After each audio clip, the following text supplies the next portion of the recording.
नैन चकोर अष्टपहर निरखत रहें गुरु मूरत की ओर। गुरु समान दाता नहीं और याचक शीश समान, तीन लोक की संप्रदा अमर लोग की संप्रदा, सो गुरु दीनी दान। पहले दाता शिष भयो और तन मन अर्प्यो शीस, पाछे दाता गुरु भये जिन नाम दिया बगसीस।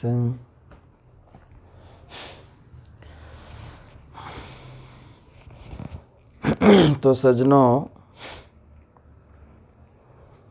आज गणेश चतुर्थी है और जगह जगह पूरे भारतवर्ष में और विदेशों में भी इस गणेश चतुर्थी के पर्व को बड़े हर्ष उल्लास से लोग मना रहे हैं। तो छोटे बच्चों में बड़ा उमंग है और छोटी जो बहनें हैं उनमें भी बड़ा उमंग है। तो ये भारत का बहुत लंबे समय से मना रहे भारत का ये त्यौहार है, त्यौहार की तरह हो गया। ये एक मनुष्य के धार्मिक गुणों को दर्शाता है, जब ज्ञान से इस पर्व को लोग मनाते हैं। हालांकि कुछ पर्व जो है धंधा करने वाले लोगों के लिए अच्छा होता है और कुछ पर्व जो है तो हर पर्व एक ही तरह के नहीं होते हैं।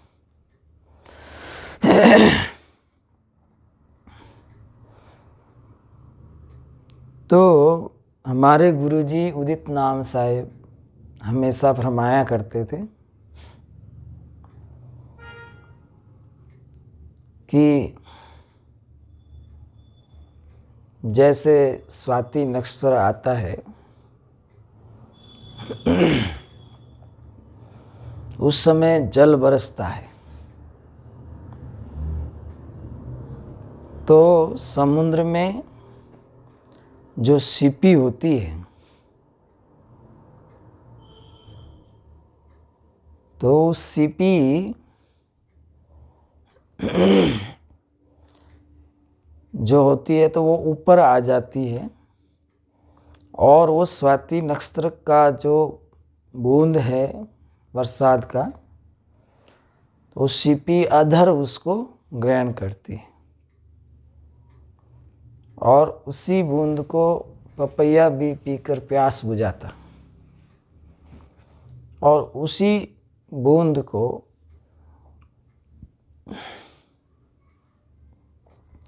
मेंढक भी पी जाता है। तो वो पात्र के आधार से उसके गुण बदल जाते हैं। जैसे वही बरसात की बूंद, स्वाति नक्षत्र की बूंद अगर सर्प के मुख में गिर गई तो वो क्या हो जाती, जहर बन जाती। और वही स्वाति नक्षत्र की बूंद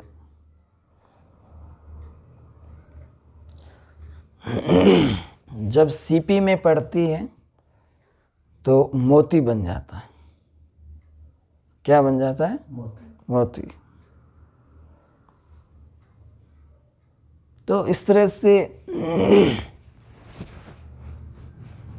साहेब फरमाते थे, गुरुजी फरमाते थे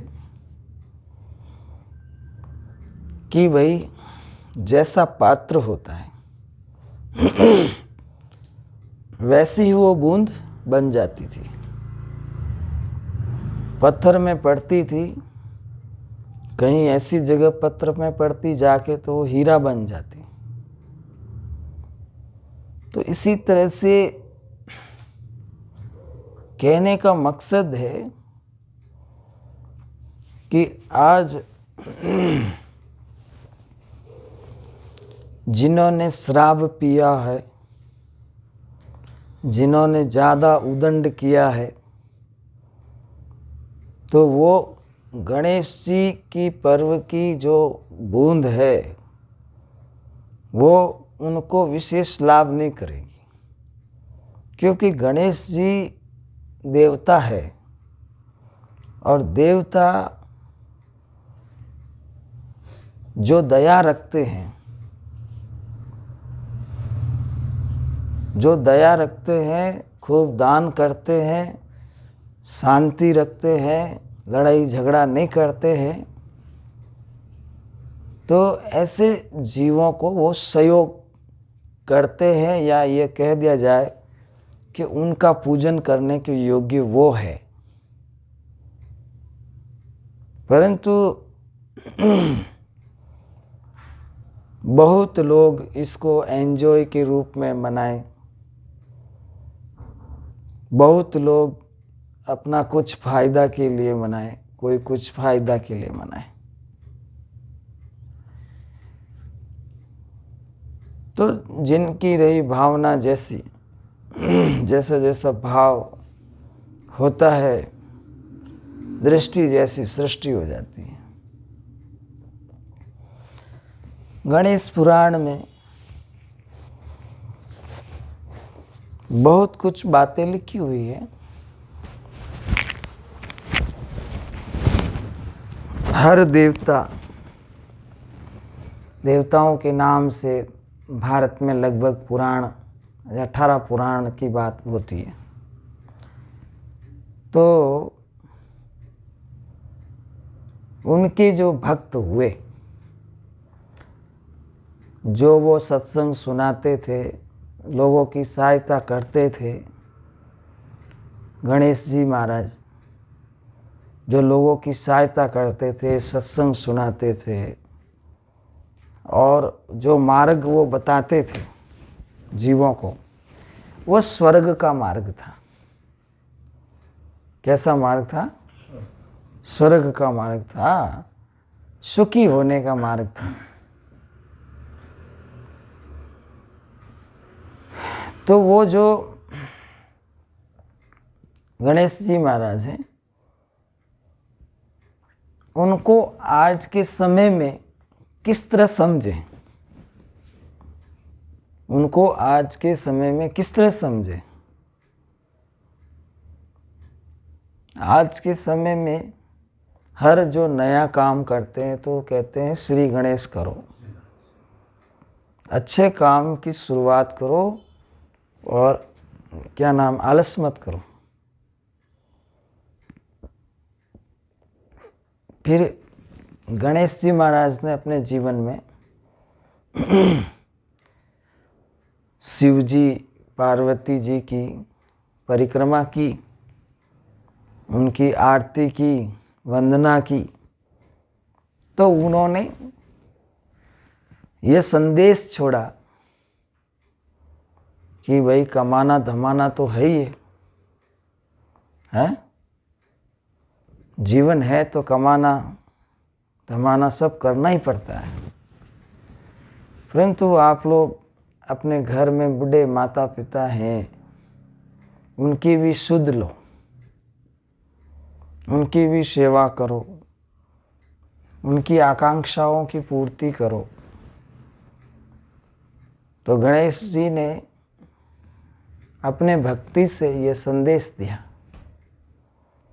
ये आप अपने माता पिता की भी सेवा करो।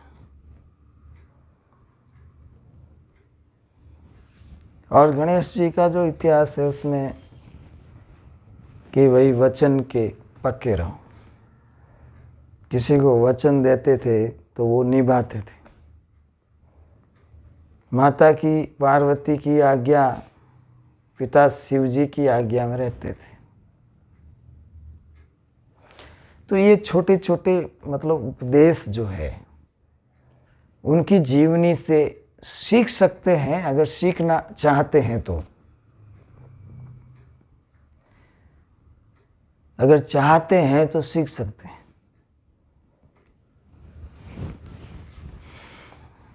तो समझना है, सही मायने में जिनको ज्ञान है, जो ज्ञान के भंडार है, जो गुरु है, वही जीवों के गणेश हैं। जीवों के लिए आज गणेश कौन है? गुरु ही गणेश है।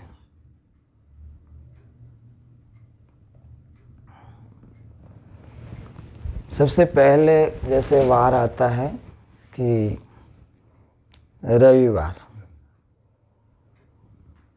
रविवार के दिन सूर्य का वार माना जाता है। तो सूर्य का वार क्या संदेश देता है कि जीवन को पूरा प्रकाशित करो। फिर आता है सोम। सोम का मतलब क्या होता है कि ठंडा रहो। सोम का मतलब है कि आपके देवता आपके अंदर है और आप जो है उग्र मत रहो, ठंडा रहो, शांत रहो, स्वभाव से शांत रहो। अगर स्वभाव से शांत रहोगे तो फिर क्या होगा? मंगल होगा। तो अगला वार क्या हो जाता है? मंगल। ठीक है। और मंगल से आगे क्या आता है? बुध। जब सब काम मंगल होते हैं तो वो मंगल काम और वो उन्नति, आपको अब चाहिए बुद्धि। क्या? बुद्धि। सभी काम मंगल करोगे तो आपको बुद्धि आएगी। तो बुधवार बुद्धि को देता है, अर्थात बुधवार कहता है कि अच्छी बुद्धि लो। और फिर जिसकी बुद्धि अच्छी है तो जिसको गुरु मिलेंगे भाई, जो बुद्धि अच्छी रखेंगे तो उनको गुरु मिलेंगे, गुरु दर्शन देंगे। तो अगला वार कौन सा आ गया? गुरु। और जिसके पास गुरु का ज्ञान है तो आगे सभी शुक्र ही होगा, सब सुख ही होगा, शुक्र होगा है। और उसके बाद में शनि। मतलब जिसने गुरु को छोड़ दिया, शुक्र नहीं होगा, गुरु को नहीं मानता है, तो शनि तो लगेगा ही। और फिर रवि। जब दुख जाएगा तभी सुख आएगा। और फिर रविवार, जीवन का अंधकार छंटेगा तो रवि प्रकाश से अंधकार मिटेगा। गुरु रूपी, ज्ञान रूपी रवि। तो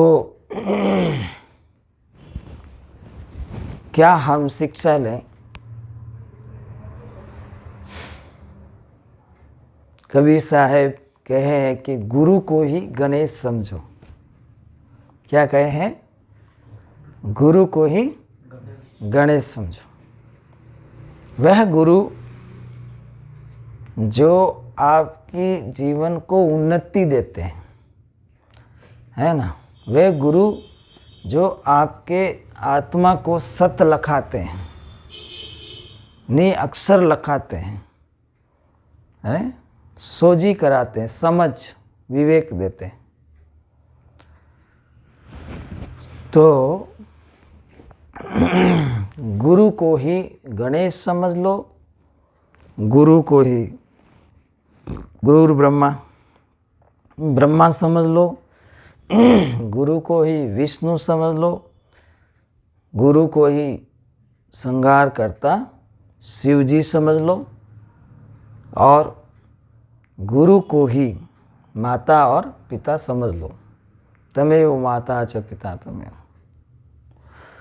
तो जो गुरु तत्व है वो आपको लौकिक ज्ञान देगा, और जो सतगुरु तत्व है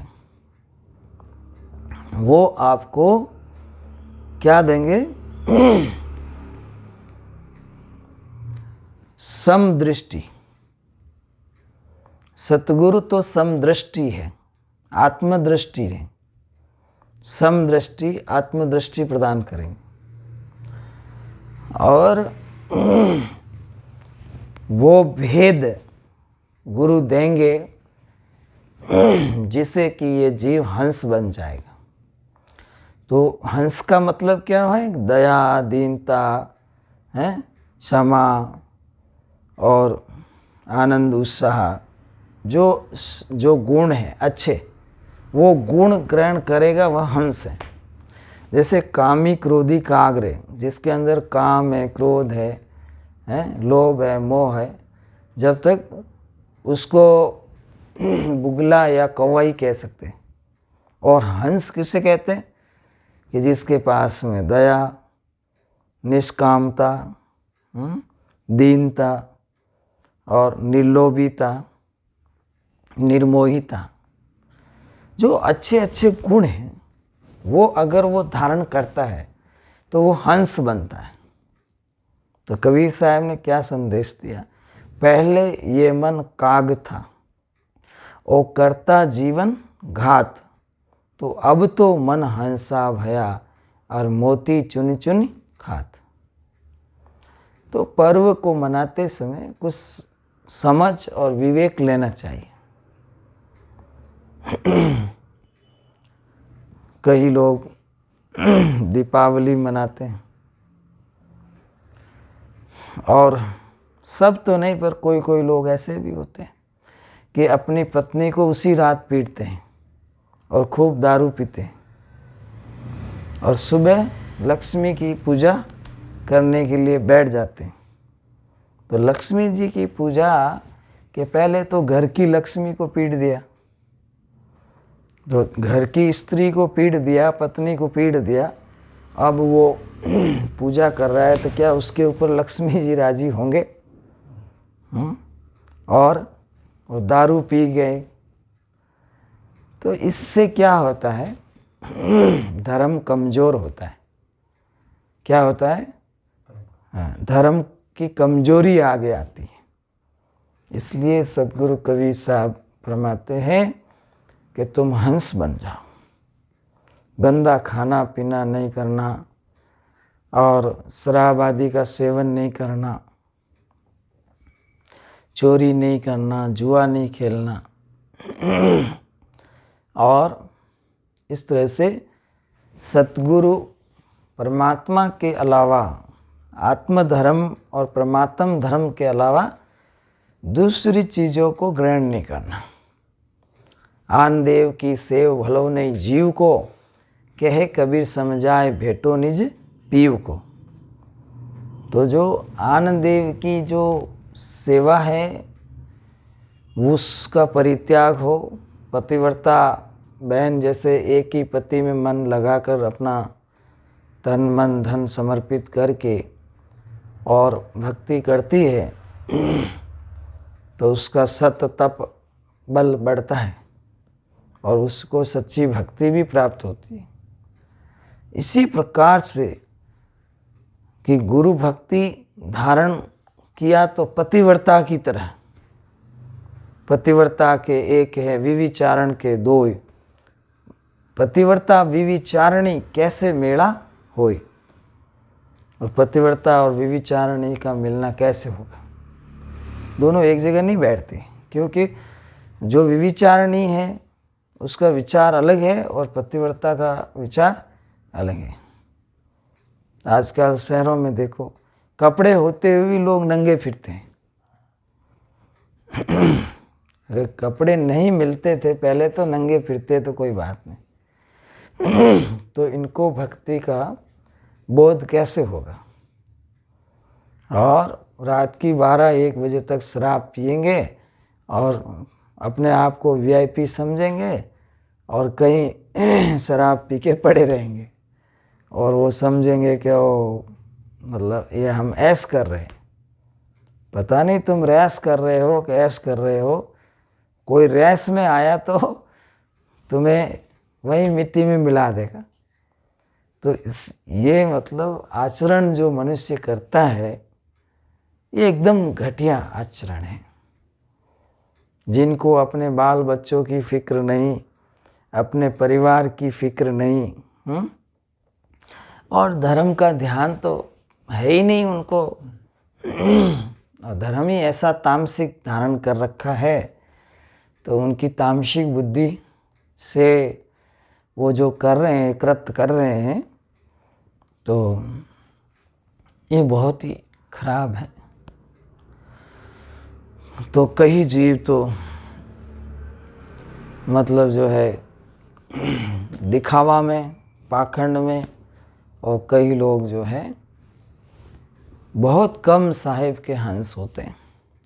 बहुजड़ में बहु काग है, वो कोई कोई हंस हबार, कहे कबीर सा धर्मदास ने खेये उतारूं पार।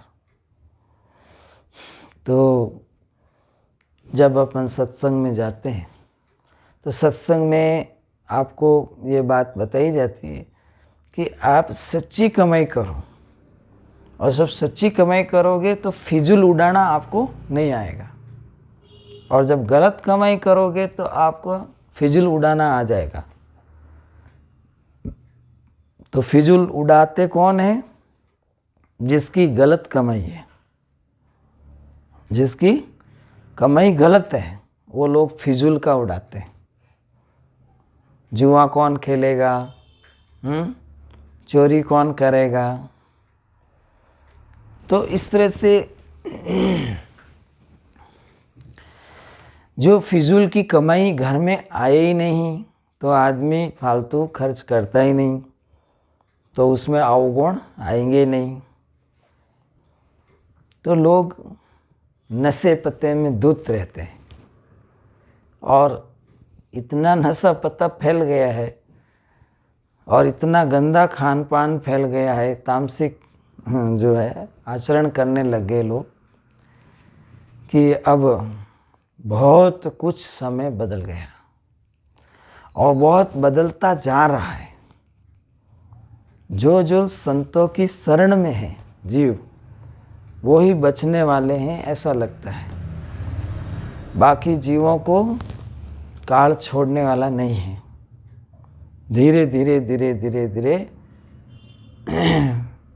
जो है अवगुण है वो घुस रहे हैं।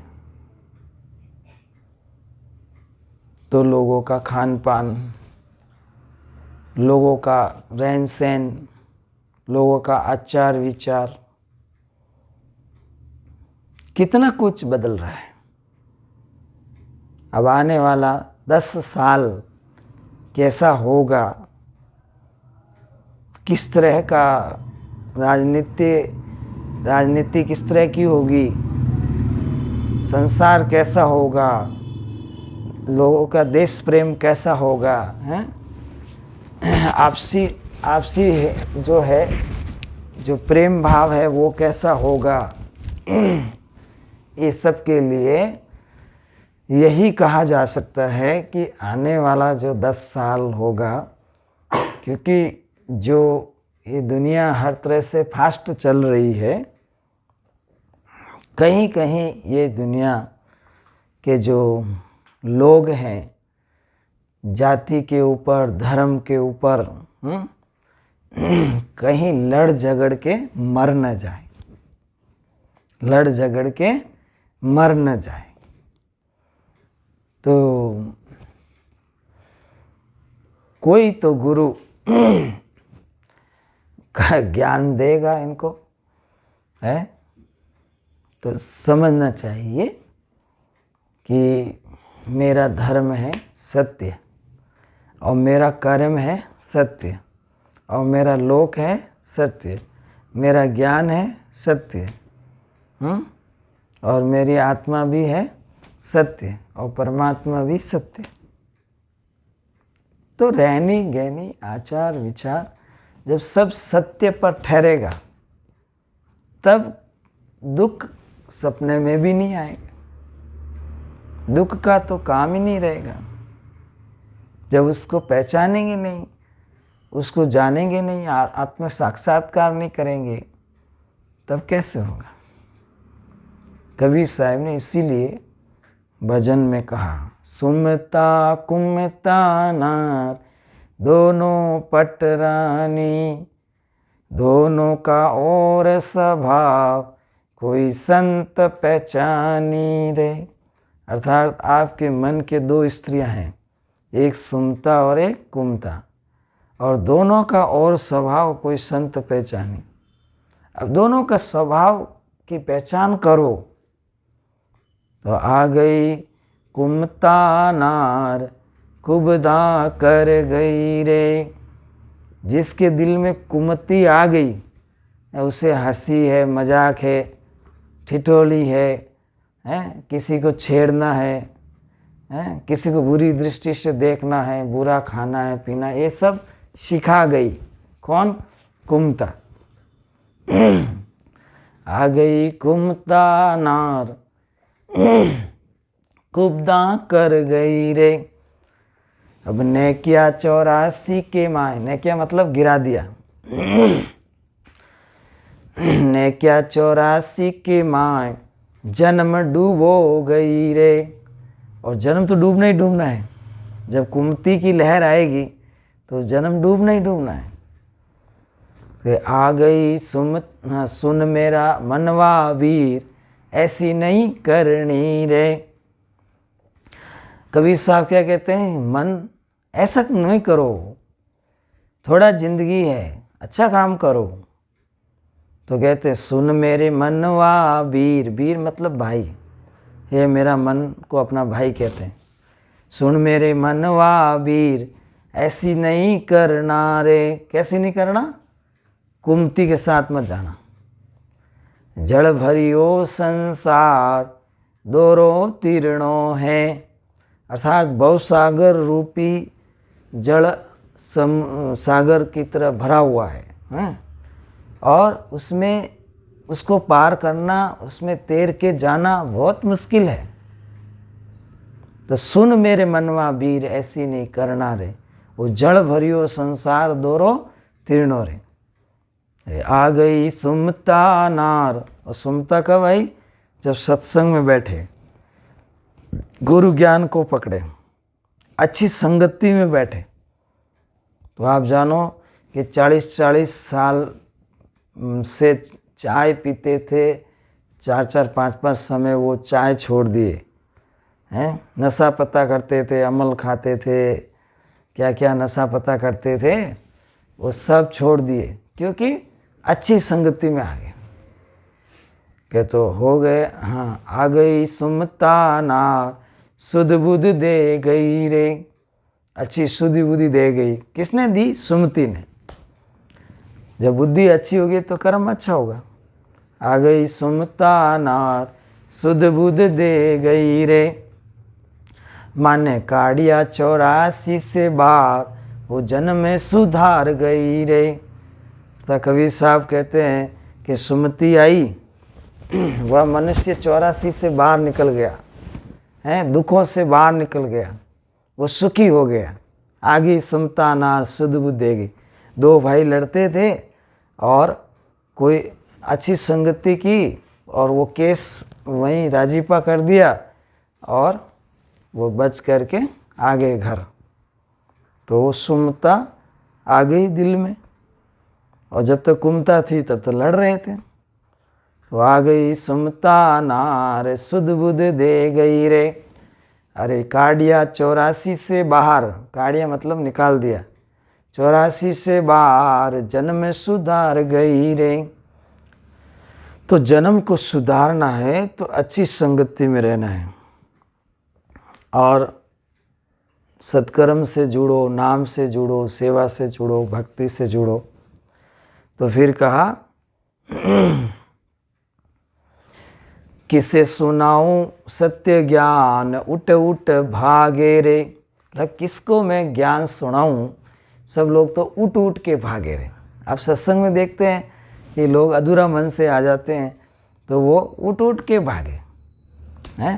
किसे सुनाऊं ब्रह्म ज्ञान, ब्रह्म ज्ञान मतलब जीवात्मा का बोध किसको दूं हैं। सब उठी उठी भागे रे। अरे हृदय बड़ा कठोर रंग नहीं लागे रे। और हृदय बड़ा कठोर है लोगों का, बड़ा बड़ा फ़ोन ले लिया है और अच्छी चीज़ नहीं देखते हैं, बुरी चीज़ें देखते हैं। उसको अच्छी जगह भी तो यूज़ कर सकते हैं।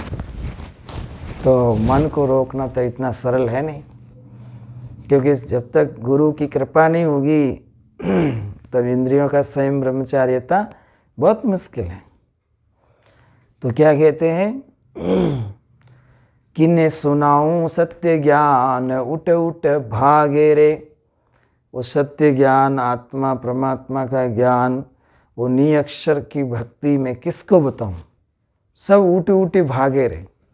अरे हृदय बड़ा कठोर रंग नहीं लागे रे। जहाँ नाटक हो, चेटक हो, नाचना गाना हो, वहाँ कितने खुश होते हैं। जहाँ ज्ञान चलता हो, वार्तालाप चलती हो, है सत्संग गोष्ठी चलती हो, वहाँ लोग ठहरते बहुत कम है।